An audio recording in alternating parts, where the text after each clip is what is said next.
Hey everyone, and welcome to This Explainer.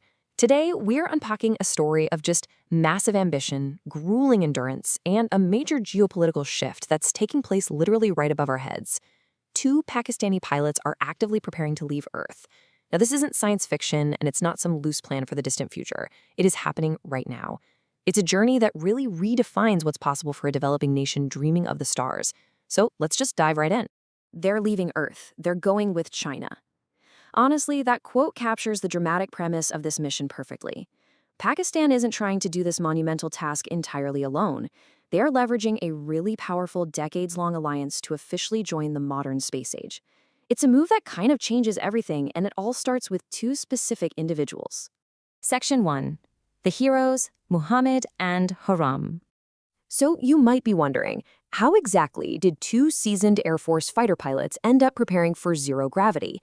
Well, back in February 2025, a pretty groundbreaking agreement was signed between the China Manned Space Agency and Pakistan's SUPARCO. China offered an absolutely phenomenal package. We're talking complete astronaut training, specialized equipment, and a highly coveted seat on their space station. It all comes down to what they call their all-weather strategic partnership, an alliance that has quite literally extended into orbit.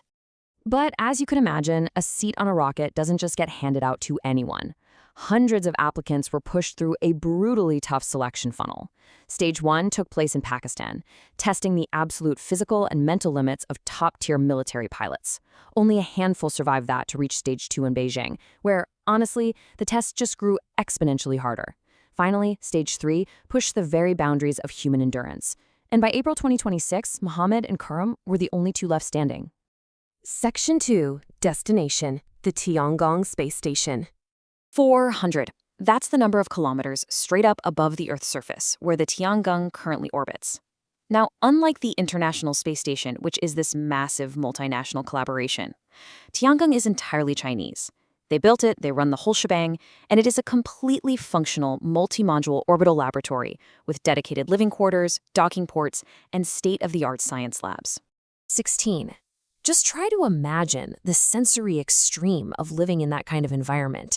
Because Tiangong completes a full orbit around the Earth every 90 minutes, the astronauts aboard witness 16 sunrises and 16 sunsets every single day.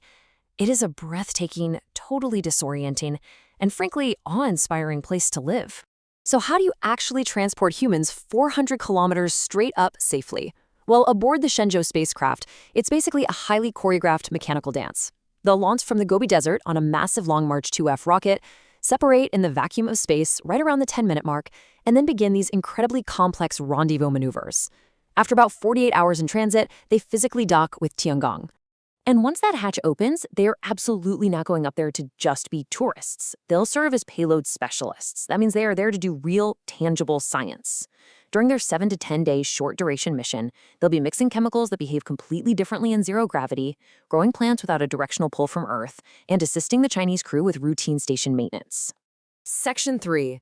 The Crucible: Surviving Astronaut Training. The physical toll of preparing for all this is almost unimaginable. Inside a massive spinning centrifuge, they experience up to 9 G-forces. To put that into perspective, that is the literal feeling of 9 grown adults standing directly on your chest. They also spend 6 hours at a time in massive water tanks simulating spacewalks. And on top of all that physical strain, there's a massive intellectual hurdle. They have to master technical Mandarin Chinese and memorize every emergency system. I mean, trying to learn rocket science is hard enough, but doing it in a foreign language, unbelievable. 35%.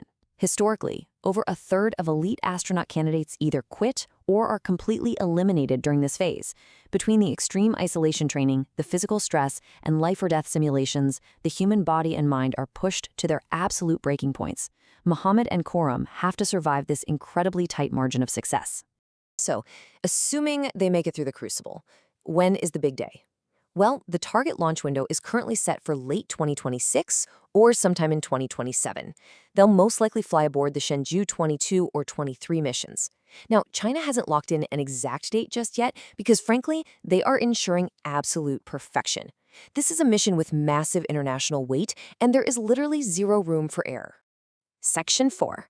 The Bigger Picture: A Geopolitical Shift. You see, this mission is about so much more than just a scientific excursion. Up until this agreement, the Tiangong Space Station was exclusively Chinese. No foreign partnerships, no visiting astronauts at all. Pakistan will be the very first foreign nation allowed to have an astronaut board the station.